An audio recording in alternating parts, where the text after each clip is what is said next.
Welcome to V3 news. లక్ష్యం సమాజ హితం. నేను ఎమిలియా. ముందుగా హెడ్లైన్స్ చూద్దాం. మోదీ మన జేబుల్లోంచి డబ్బు తీసేసుకుని మనల్ని మోసం చేశారు. 70 ఏళ్లలో ఏ ప్రభుత్వం ఇంత అనాలోచిత నిర్ణయాలను తీసుకోలేదన్న రాహుల్ గాంధీ. ప్రజల కోరిక మేరకు ప్రభుత్వాల పాలన సాగటం లేదు. ప్రస్తుత రాజకీయాలపై ఆవేదన వ్యక్తం చేసిన తమిళనాడు మాజీ గవర్నర్ రోషయ్య. నిజామాబాద్ పసుపు రైతులకు వారణాసిలో అడ్డకులు. నామినేషన్ వేయకుండా స్థానిక రైతులకు బీజేపీ నేతలు బెదిరింపులు. నేటి నుంచి ప్రారంభించనున్న ప్రజాస్వామ్య పరిరక్షణ యాత్ర. పార్టీ ఫిరాయింపులకు వ్యతిరేకంగా యాత్ర చేయనున్న సిఎల్పి నేత మల్లు భట్టి విక్రమార్క. ఇక వివరాల్లోకి వెళితే, తీవ్ర విమర్శలతో కాంగ్రెస్ పై విరుచుకుపడుతున్న ప్రధానమంత్రి నరేంద్ర మోదీకి ఆ పార్టీ అధ్యక్షుడు రాహుల్ గాంధీ గట్టిగా బదులిచ్చే యత్నం చేశారు. స్వాతంత్ర్యానంతరం దేశంలో నెలకొన్న ప్రతి సమస్యకు కాంగ్రెసే బాధ్యత వహించాలి అన్నట్టుగా ప్రధాని మోదీ చేస్తున్న వ్యాఖ్యలపై ఎదురుదాడికి దిగారు. నోట్ల రద్దు, గబ్బర్ సింగ్ పన్ను వంటి అనాలోచిత నిర్ణయాలను గత 70 ఏళ్లలో ఏ ప్రభుత్వం తీసుకోలేదు అని పేర్కొన్నారు. సోనియా గాంధీ పోటీ చేస్తున్న రాయ్బరేలీ లోక్సభ స్థానం పరిధిలోని ఊంచాహార్, తాను పోటీ చేస్తున్న అమేఠీలోని గౌరీగంజ్ సభల్లో రాహుల్ ఈ వ్యాఖ్యలు చేశారు. నోట్ల రద్దు సమయంలో బ్యాంకుల వద్ద వరుసలో నిలబడిన వారిలో అనిల్ అంబానీ, విజయ్ మాల్యా, నీరవ్ మోదీ మీకు కనిపించారా అని ప్రశ్నించారు. మోదీ మన జేబుల్లోంచి డబ్బు తీసేసుకుని మనల్నే మోసం చేశారు. అవినీతి, నల్లధనంపై పోరాటం అంటూ మనల్ని వరుసల్లో నిలబెట్టారు. ఆ సొమ్మునంతా అనిల్ అంబానీ వంటి వారికి కట్టబెట్టారు అని ధ్వజమెత్తారు. మోదీ పాలనలో కోల్పోయిన సొమ్మునంతటిని ప్రజలకు తిరిగి ఇచ్చేస్తానని చెబుతూ న్యాయ పథకం గురించి రాహుల్ వివరించారు. రైతులకు న్యాయం చేస్తామని తెలిపారు. రాయ్బరేలీ, అమేథీలకు కాంగ్రెస్ నేతలు ఏమి చేయలేదన్న భాజపా విమర్శలకు బదులిస్తూ కాపలాదారు రాయ్బరేలీ, అమేరీ ప్రజలకు ఉద్యోగాలను, కర్మాగారాలను ఎత్తుకెళ్లిపోయారు అని ఆరోపించారు. కాంగ్రెస్ అధికారంలోకి వస్తే ఏడాది లోపలే 22 లక్షల ప్రభుత్వ ఉద్యోగాలను, 10 లక్షల పంచాయతీ కొలువును భర్తీ చేస్తామని రాహుల్ తెలిపారు. कांग्रेस पार्टी की यहां सरकार आएगी, आदिवासियों की जमीन की रक्षा होगी, जल की, जंगल की, जमीन की रक्षा होगी. छत्तीसगढ़ में फिर से कहना चाहता हूं, बस्तर में आप देखिए कैसा निर्णय लिया. बस्तर में टाटा कंपनी ने आदिवासियों से जमीन ली थी. जमीन अधिग्रहण बिल में लिखा है अगर 5 साल के अंदर इंडस्ट्रियलिस्ट ने इंडस्ट्री चालू नहीं की तो जमीन वापस आदिवासियों को दी जाएगी. बस्तर में पहली बार छत्तीसगढ़ की सरकार ने ऐतिहासिक काम किया. टाटा से जमीन लेकर वापस छत्तीसगढ़ के आदिवासियों को दे दी. ये काम हम आपके लिए कर सकते हैं. ప్రజల కోరిక మేరకు ప్రభుత్వాల పాలన సాగటం లేదని మాజీ సీఎం, మాజీ తమిళనాడు గవర్నర్ కొణిజేటి రోసయ్య అభిప్రాయపడ్డారు. తెనాలికి వచ్చిన ఆయన ఓ వ్యాపార సంస్థను ప్రారంభించగా ఈ సందర్భంగా పలు పార్టీల నాయకులు ఆయన్ను మర్యాదపూర్వకంగా కలిశారు. ఈ సందర్భంగా రోసయ్య మాట్లాడుతూ పాలనా ఇబ్బందులను అధిగమించేందుకు ప్రయత్నాలు జరగాల్సి ఉందని అన్నారు. ప్రజాభిష్టం మేరకు పాలన సాగకుంటే ఇబ్బందులు తప్పవని పేర్కొన్నారు. కాంగ్రెస్ పార్టీ ఓ మహావృక్షం వంటిదని, లోటుపాట్లు ఉన్నా అవన్నీ సర్దుకునేందుకు ఎంతో సమయం పట్టదని చెప్పారు. ఎవరికి ఓటు వేయాలన్న విషయం ఓటర్లకు తెలుసునని, తమ అభిప్రాయాన్ని ఈవీఎంలలో నిక్షిప్తం చేశారని, ఫలితాల కోసం ఎదురు చూడటం మినహా పోటీ పడిన అభ్యర్థుల ఎదుట మరో మార్గం లేదని అన్నారు. కాగా టీడీపీ ఎమ్మెల్యే అభ్యర్థి ఆలపాటి రాజేంద్ర ప్రసాద్, వైసీపీ ఎమ్మెల్యే అభ్యర్థి అన్నాబత్తుని శివకుమార్, కాంగ్రెస్ అభ్యర్థి చందు సాంబశివుడు తదితరులు రోసయ్యను కలిశారు.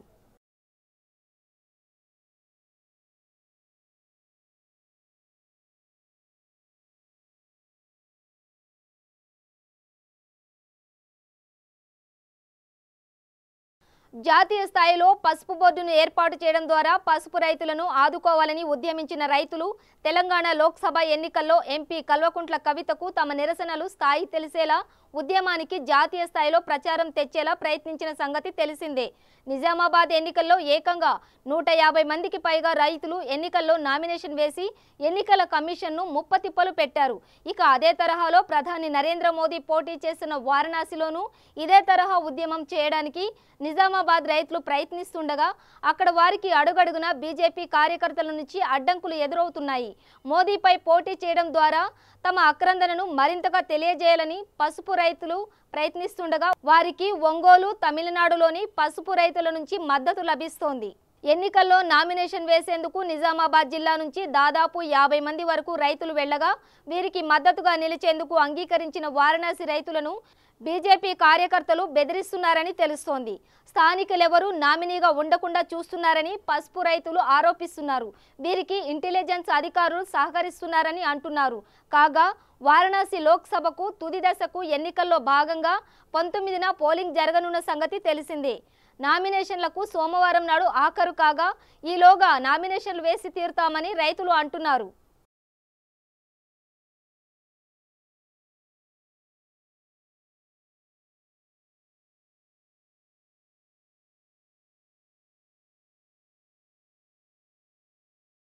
తెలంగాణ రాష్ట్ర విద్యాశాఖ కార్యదర్శి జనార్దన్ రెడ్డి మీడియా సమావేశం నిర్వహించారు.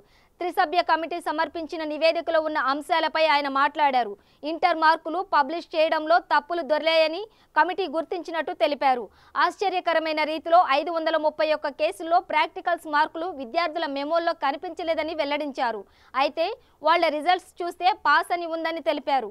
మీడియా వాళ్లకు ఇచ్చిన ఫలితాలు సీడీకి, ఇంటర్ బోర్డు వద్ద ఉన్న ఫలితాల సీడీకి తేడా ఉందని జనార్దన్ రెడ్డి చెప్పారు. ఆ పొరపాటును గుర్తించిన ఇంటర్ బోర్డు అధికారులు దాన్ని సరిదిద్దడంలో సరిగ్గా వ్యవహరించలేదన్న విషయాన్ని కూడా త్రిసభ్య కమిటీ తప్పుబట్టిందని అన్నారు. కొందరు విద్యార్థులు చివరి నిమిషంలో ఎగ్జామ్ సెంటర్ మార్పుల వల్ల నష్టపోయారని ఆయన వివరించారు. అంతేకాకుండా ఓ స్టూడెంట్కు 99 మార్కులు రావడం పైన విద్యాశాఖ కార్యదర్శి వివరణ ఇచ్చారు.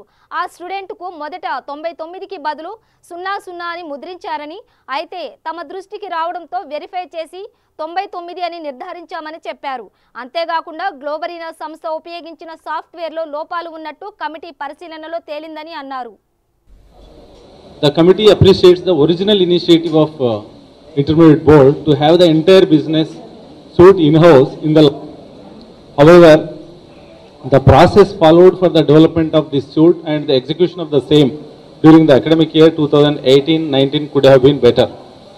ఏదైతే అడ్మిషన్స్ దగ్గర నుంచి, ఆల్ టికెట్స్ దగ్గర నుంచి, ఫీ పేమెంట్ తీసుకునే దగ్గర నుంచి, రిజల్ట్ ప్రాసెస్ చేసుకునే దగ్గర నుంచి, రిజల్ట్ ఇచ్చేంత వరకు ఒక్కొక్కరు ఒక్కొక్క జాబ్ చేస్తే బాగుండదు. ఒకటి సిజీజీ, ఒకటి ఇంకొక ఏజెన్సీ బాగుండదని 2 సంవత్సరాల కింద 2017-18లో ఏదైతే నిర్ణయం తీసుకున్నారో ఆ నిర్ణయం బాగుంది.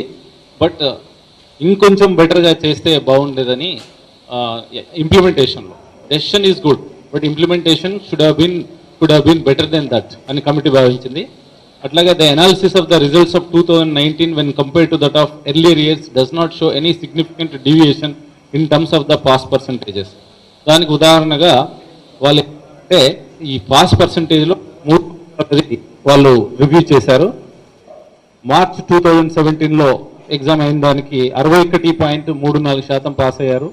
మార్చ్ 2018లో 64.73% పాస్ అయ్యారు. మార్చ్ 2019లో 62.29 పాస్ అయ్యారు. అంటే ఈ పాస్ పర్సంటేజ్లలో సిగ్నిఫికెంట్ డిఫరెన్స్ లేదు అని వారి యొక్క అబ్జర్వేషన్.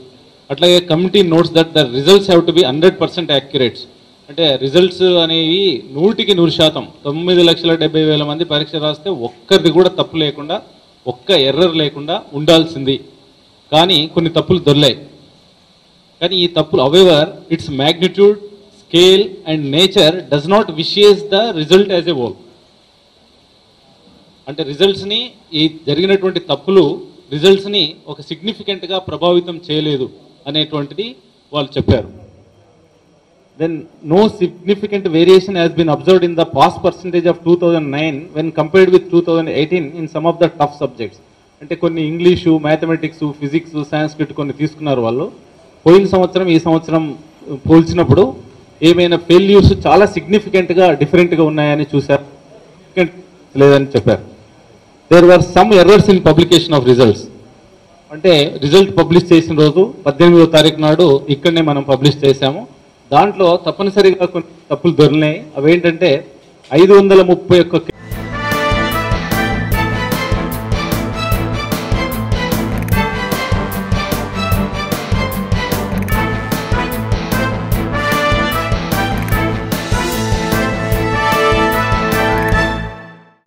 హైదరాబాద్ చిక్కడపల్లి శ్రీ త్యాగరాయగాన సభ లలితా కళావేదికలో శిఖరం ఆర్ట్ థియేటర్ కాచం సినీ క్రియేషన్స్ వారి ఆధ్వర్యంలో శ్రీమతి సౌందర్య 15వ వర్ధంతి సందర్భంగా ప్రముఖ టీవీ సినీ నటి ప్రీతి నిగంకు సౌందర్య నట పురస్కారం అందజేశారు. ఈ కార్యక్రమానికి ముఖ్య అతిథిగా మహమ్మద్ షరీఫ్, విఎస్ జనార్దనమూర్తి, శ్రీమతి కాచం సుష్మా తదితరులు పాల్గొన్నారు.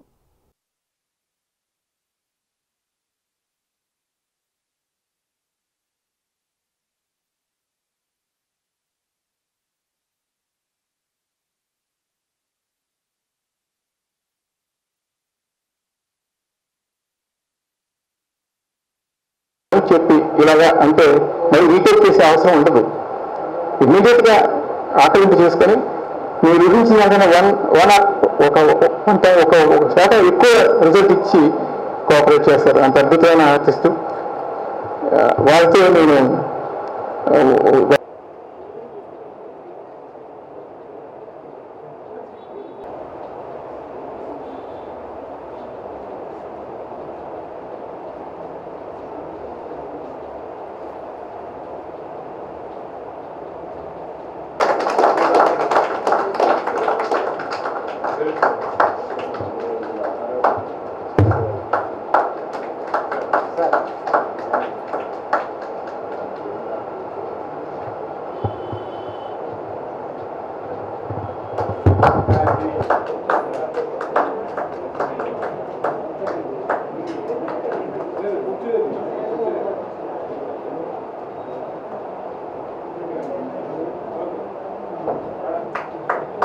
నుంచి కానీ సౌందర్య నటించినటువంటి చాలా సినిమాలు మనం అందరం చూసే ఉన్నాం. ఒక యువతి ఎంత అందంగా అయితే తన నటనని బయటికి కనిపించాలో అంత గొప్పగా సభను అలంకరించిన మన షరీఫ్ గారికి, అలాగే కృష్ణవేణి గారికి, ప్రీతి నిగమ్ గారికి, అశోక్ గారికి, ఇక్కడికి వచ్చేసిన సోదరులకు అందరికీ నా నమస్కారాలు. సౌందర్య చేసిన సినిమాలు ప్రతి ఒక్కరికి చాలా ఇష్టం. ఆమెలాగా ఉండాలి అనుకునే వాళ్ళు చాలా మహిళలు. ఎన్నో సినిమాల్లో ఏ సినిమా చూసినా ఒక సినిమాకి ఇంకో సినిమాకి అసలు పంతం లేకుండా ఉండేది. అంత బాగా చేసేది ఆవిడ. ప్రీతి నిగమ్ కూడా కొంచెం సౌందర్యలాగే ఉంటారు. ప్రీతి నిగమ్ కూడా చాలా సీరియల్స్ ఎప్పటి నుండో చేస్తున్నారు. బహుశా 25 years అయినట్టుంది మీరు, మోర్ దెన్ 25. నేను అప్పటి నుండే చూస్తున్నాడు సీరియల్స్. ఫస్ట్ సీరియల్లో ఎలాగే ఉన్నారో ఇప్పుడు 25 years తర్వాత కూడా సేమ్ అలాగే ఉన్నారు. ఆ మెయింటెనెన్స్ ఏంటో మనకు తెలియదు. హీరోయిన్లు మనకు చెప్పరు, ఎందుకంటే మనం కూడా పాటిస్తామని.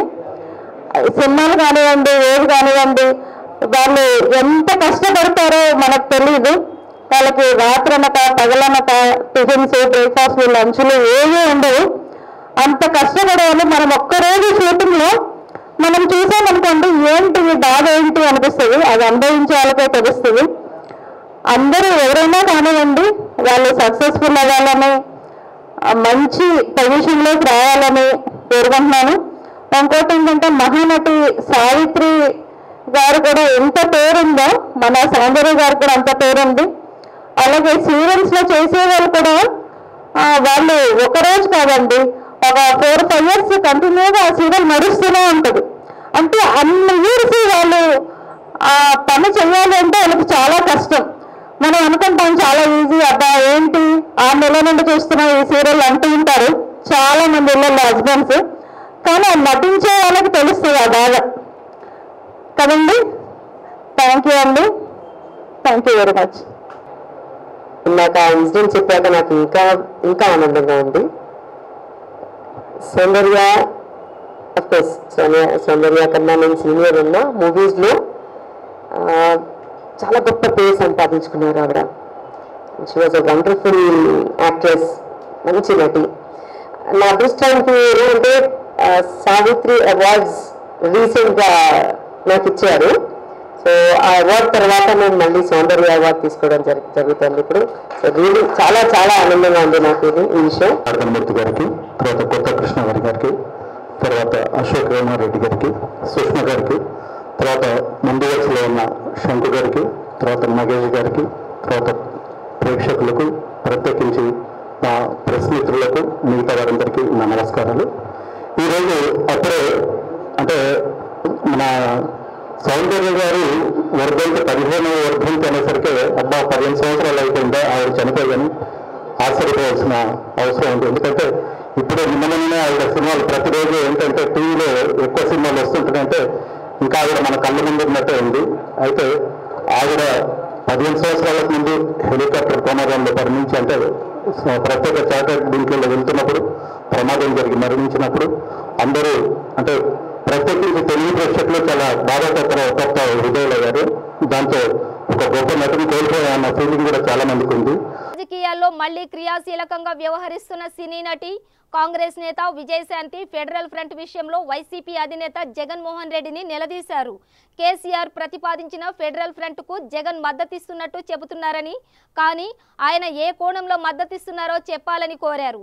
వైసీపీ శాసనసభ్యులు టీడీపీలో చేరేలా అసెంబ్లీ స్పీకర్ ప్రోత్సహించాడంటూ 2 ఏళ్ల పాటు ఏపీ అసెంబ్లీని బహిష్కరించారు. మరి తెలంగాణలో కేసీఆర్ కాంగ్రెస్ ఎమ్మెల్యేల ఫిరాయింపులను ప్రోత్సహిస్తున్నారు. అలాంటి వ్యక్తి ప్రతిపాదిస్తున్న ఫెడరల్ ఫ్రంట్ కు జగన్ మద్దతు ప్రకటించడం ఏమైనా న్యాయమా? ఏపీలో తప్పైన ఫిరాయింపులు తెలంగాణలో ఏ విధంగా ఒప్పవుతాయో జగన్ చెప్పాలి. కేసీఆర్ కాంగ్రెస్ ఎమ్మెల్యేలను ప్రలోభాలకు గురి చేయడంపై జగన్ అభిప్రాయం ఏంటో వివరించాలి అంటూ విజయశాంతి ఫేస్బుక్లో పోస్ట్ పెట్టారు. అయితే దీనిపై ఇటు వైసీపీ నేతలు కానీ అటు టీఆర్ఎస్ నేతలు కానీ ఎవరూ స్పందించలేదు.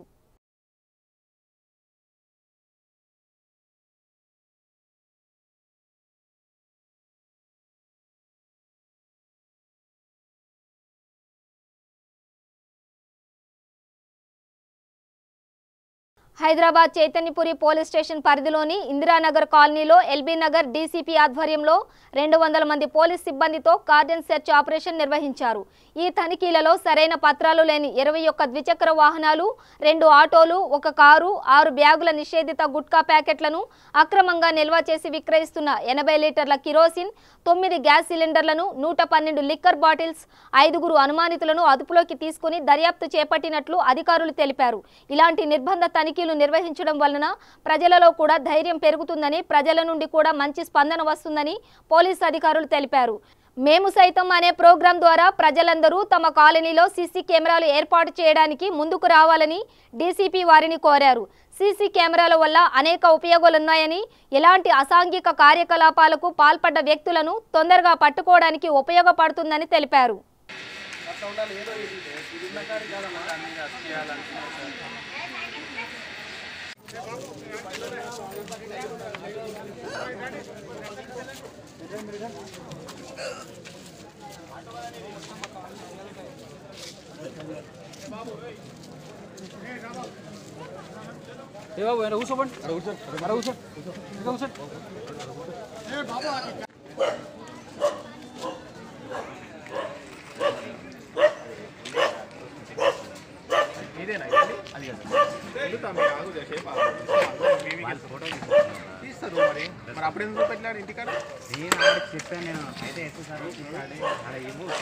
ఈరోజు ఇక్కడ ఇందిరానగర్లో జరిగిన కార్డన్ సెర్చ్ ప్రోగ్రాంలోని ఒక 200 ఫోర్స్ ఆల్ ర్యాంక్స్ కలిపి పార్టిసిపేట్ చేసుకున్నారు.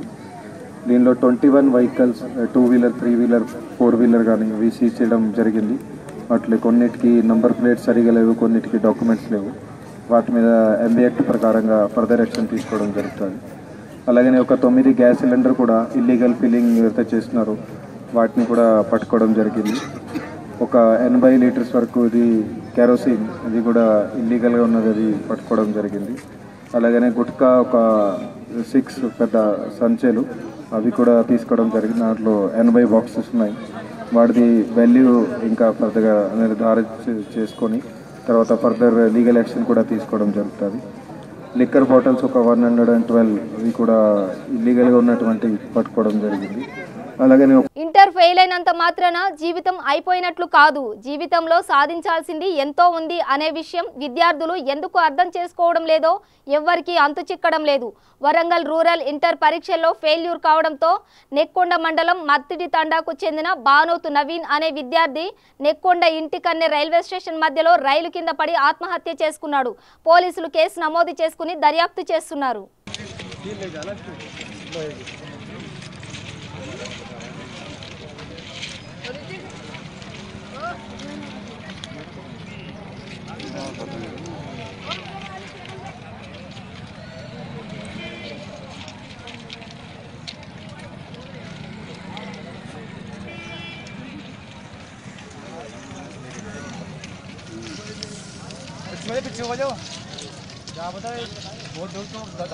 ములుగు జిల్లా ఏటూరు నాగారం మండలం టీఆర్ఎస్ జెడ్పీటీసీ అభ్యర్థి కుసుమ జగదీష్ ప్రచారంలో భాగంగా సమావేశం నిర్వహించారు. ఈ సందర్భంగా వారు మాట్లాడుతూ టీఆర్ఎస్ పార్టీ అభ్యర్థిని గెలిపించుకోవడం ద్వారా అభివృద్ధి నిధులు తీసుకురావడం సాధ్యమవుతుందని, తద్వారా ఈ ప్రాంతం అభివృద్ధి సాధ్యమవుతుందని తెలిపారు. ఏటూరు నాగారం టీఆర్ఎస్ పార్టీ మండల అధ్యక్షుడు కూనూరు మహేష్, పార్టీ కార్యదర్శి సర్దార్, టీఆర్ఎస్ సీనియర్ నాయకుడు లక్ష్మణ్ బాబు, ఏటూరు నాగారం మండల పరిధిలోని గ్రామ సర్పంచులు, ఎంపీటీసీలు, ఎంపీపీలు సమావేశంలో పాల్గొన్నారు. ఇంతవరకు రాలేదు పార్టీ, కానీ మన దగ్గర వ్యక్తిత్వ సమానమైన గౌరవం దొరుకుతుంది. పదవులన్నిటికీ వస్తుందంటే అవకాశం వస్తే అవకాశాలు రావు. కాకపోతే ఏంటంటే ఇక్కడి ప్రాంతం లోపల ఎవరు టీఆర్ఎస్ పార్టీ, ఎవరు ముఖ్యులు, ఎవరు కావాల్సిన వాళ్ళు అనేది మనకు జగదీష్ అన్నకు అన్ని విషయాలు తెలుసు. ఈ రోజు అధికారంలోకి వచ్చి మళ్ళీ కేసీఆర్ నేతృత్వంలో రెండవసారి ప్రభుత్వంలోకి వచ్చినటువంటి మన పార్టీ ఆవిర్భవించిన రోజు మేము 2001 ఈ గులాబీ జెండా పట్టుకొని ఊళ్ళలో దిగుతా ఉంటే మేము సర్పంచమైన రోజు నుంచి ఈ రోజు వరకు మేము పనిచేసుకుంటూ వస్తా ఉన్నాం. కేసీఆర్ మార్గ నిర్దేశంలో కేసీఆర్ ఇచ్చిన ప్రతి పిలుపును అందుకొని ప్రతి కార్యక్రమాన్ని విజయవంతం చేసినాం. అందరు చేసిళ్ళు, ఏ ఊర్ల వాళ్ళు ఆ ఊర్లో చేసిళ్ళు, ఏ పల్లెల్లో ఆ పల్లె చేసిళ్ళు, పట్టణాల్లో ఉన్న వాళ్ళు పట్టణాలు చేసిళ్ళు.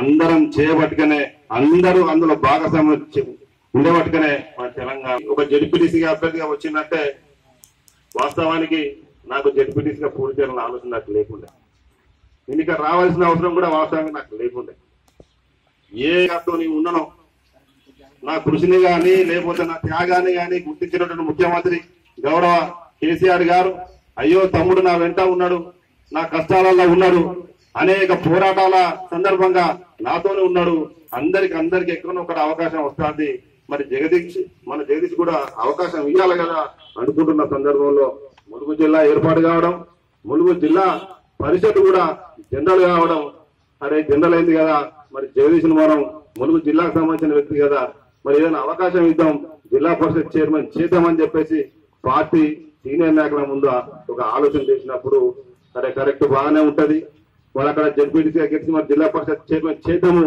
అట్లా మనం ఒక అవకాశం కల్పించినట్టయితే, ఒక ఉద్యమకానికి మనం ఒక అవకాశం ఇచ్చినట్టయితే అని చెప్పేసి అనుకొని నాకు ఆ విషయం చెప్పడం జరిగింది. ఇది వాస్తవంగా 3 నెలల కిందనే జరిగింది, నేను ఎక్కడ చెప్పలే, దీనికి రైతున్నా అని చెప్పలే.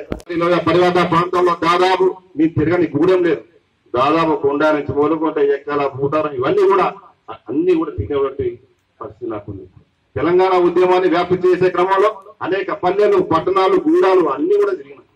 కాబట్టి అవకాశం వచ్చింది, లక్ష్మణ నిండు మనసుతోని నాకు మద్దతుగా నిలుస్తూ మీ అందరి మద్దతు కూడా నాకు ఇస్తూ నన్ను ఇంత మంచి చక్కటి సమావేశాన్ని ఏర్పాటు చేసి బాసటగా నిలుస్తున్నందుకు మీ అందరూ కూడా మనస్ఫూర్తి ధన్యవాదాలు.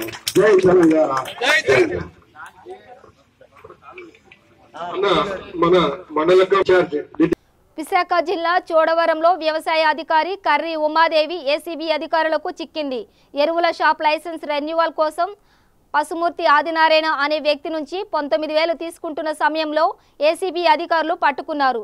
ముందుగా షాపు రెన్యువల్ చేయాలంటూ తనకు డబ్బులు ఇవ్వాలి అని డిమాండ్ చేసింది. దీంతో బాధితుడు ఏసీబీ అధికారులను ఆశ్రయించాడు. రంగంలోకి దిగిన పోలీసులు ఉమాదేవిని రెడ్ హ్యాండెడ్గా పట్టుకున్నారు.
దూరంలో పసుమర్తి ఆదినారాయణ అండ్ సన్స్ అని ఒక ఎరువుల దుకాణం ఉంది. దానిలో ఈ పర్మనెంట్ లైసెన్స్ పెస్టిసైడ్స్ అమ్మడానికి పర్మనెంట్ లైసెన్స్ తీసుకోవడానికి కానీ 2 లైసెన్స్కి వాళ్ళు అప్లై చేశారు. అప్లై చేసినవి ఏప్రిల్ ఫస్ట్ వీక్లో వచ్చాయి. అవి ఇచ్చినప్పుడు అగ్రికల్చరల్ ఆఫీసర్ ఉమామహేశ్వర గారు 8,000 చెప్పిన డిమాండ్ చేశారు 16,000. అది కాకుండా వాళ్ళు షాప్ రెన్యువల్ గురించి కూడా అప్లై చేశారు. షాప్ రెన్యువల్కి 3,000, ఆ 2 లైసెన్సులకి 16,000, టోటల్ 19,000 ఆవిడ అడిగారు. అది ఇవ్వనందువలన షాప్ రెన్యువల్ కూడాను ఫార్వర్డ్ చేయకుండా రిజెక్ట్ చేశారు. దాని మీద మళ్ళీ వాళ్ళు అప్లికేషన్ పెట్టారు. అది ఫార్వర్డ్ చేయాలంటే 19,000 ఇస్తేనే ఫార్వర్డ్ చేస్తాను, లేకపోతే ఫార్వర్డ్ చేయమని ఆవిడ డిమాండ్ చేశారు. ఈరోజు ఉమామహేశ్వర గారి దగ్గరికి ఆయన కంప్లైంట్ అయిన సంతోష్ అని ఆయన అప్రోచ్ అయితే ఆవిడ ఎక్స్టెన్షన్ ఆఫీసర్ అయిన జగన్నాథరావుకి హ్యాండ్ ఓవర్ చేయమన్నారు. జగన్నాథరావు డబ్బులు తీసుకొని ఆ డబ్బులు తిరిగి ఉమామహేశ్వరికి ఇవ్వగా మేము ఇద్దరిని కలిపి ట్రాక్ చేసాం. వాళ్ళిద్దరిని అరెస్ట్ చేసి రేపు కోర్టులో పెట్టాం. కరీంనగర్లోని భగత్ నగర్లో దారుణం చోటు చేసుకుంది. భగత్ నగర్లోని SBI లైఫ్ ఇన్సూరెన్స్ ప్రక్కన గల చెట్టుకి రాంజం అనే యువకుడు ఉరివేసుకుని ఆత్మహత్యకి పాల్పడ్డాడని పక్కనే ఉన్న స్థానికులు చెబుతున్నారు. రాంజం గత 10 రోజుల క్రితం మధ్యప్రదేశ్ బాల్కోట్ నుండి కూలీ పని కోసం కరీంనగర్ వచ్చాడని అక్కడ ఉన్న స్థానికులు చెబుతున్నారు. రాంజం అనే యువకుడు ఈ రోజు తెల్లవారుజామున 2 గంటల సమయంలో చెట్టుకు ఉరివేసుకున్నట్లుగా అక్కడి తోటి వారు చెబుతున్నారు. నూతనంగా కడుతున్న భవనంపై కూర్చొని అర్ధరాత్రి వరకు ఫోన్ మాట్లాడాడని, కిందకు రమ్మని వారించగా వచ్చి పడుకున్నాడని, ఉదయం చూసేసరికి చెట్టుకు ఉరివేసుకుని ఉన్నాడని చెప్పారు. పోలీసులు ఘటనా స్థలానికి చేరుకుని కేసు నమోదు చేసుకుని దర్యాప్తు చేస్తున్నారు.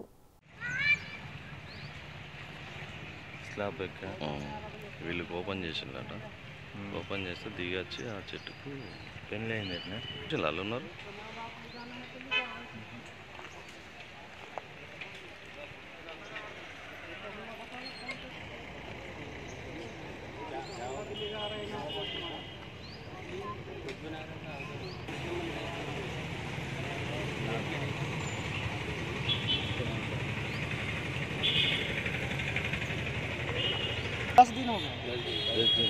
दस दिन काम किया होगा। नाम क्या है?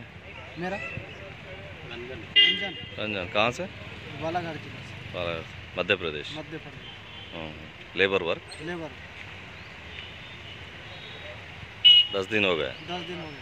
ఆగ్నేయ బంగాళాఖాతంలో తీవ్ర వాయుగుండంగా మారి తమిళనాడు, ఆంధ్రప్రదేశ్ రాష్ట్రాలకు భారీ వర్షాలను తెస్తుందనుకున్న తుఫాను ఫణి దిశ మార్చుకుంది. ప్రస్తుతం వాయువ్య దిశగా గంటకు 9 కిలోమీటర్ల వేగంతో కదులుతున్న తుఫాను బంగ్లాదేశ్, మయన్మార్ వైపు సాగుతోందని వాతావరణ శాఖ అధికారులు తెలిపారు. ఈ నెల 30 నాటికి తుఫాను తమిళనాడు కోస్తా తీరానికి దగ్గరగా వస్తుందని, ఆపై అది పక్కకెళ్లిపోతుందని అంచనా వేస్తున్నట్టు చెప్పారు. 29 నుంచి 30 తేదీల్లో దక్షిణాది రాష్ట్రాల్లో ఓ మోస్తారు వర్షాలకు అవకాశాలున్నాయని, తమిళనాడులో కొన్ని ప్రాంతాల్లో మాత్రం భారీ వర్షాలు కురవచ్చని పేర్కొన్నారు. పెనుముప్పు మాత్రం తప్పినట్టేనని అభయమిస్తున్నారు.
బులెటిన్ ముగించే ముందు హెడ్లైన్స్ మరోసారి.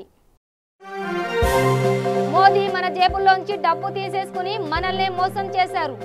70 ఏళ్లలో ఏ ప్రభుత్వం ఇంత అనాలోచిత నిర్ణయాలను తీసుకోలేదన్న రాహుల్ గాంధీ. ప్రజల కోరిక మేరకు ప్రభుత్వాల పాలన సాగటం లేదు. ప్రస్తుత రాజకీయాలపై ఆవేదన వ్యక్తం చేసిన తమిళనాడు మాజీ గవర్నర్ రోషయ్య. నిజామాబాద్ పసుపు రైతులకు వారణాసిలో అడ్డకులు. నామినేషన్ వేయకుండా స్థానిక రైతులకు బీజేపీ నేతలు బెదిరింపులు. నేటి నుంచి ప్రారంభించనున్న ప్రజాస్వామ్య పరిరక్షణ యాత్ర. పార్టీ ఫిరాయింపులకు వ్యతిరేకంగా యాత్ర చేయనున్న సిఎల్పి నేత మల్లు బట్టి విక్రమార్క. ఇవి బులెటిన్ విశేషాలు. చూస్తూనే ఉండండి V3 న్యూస్. లక్ష్యం సమాజహితం.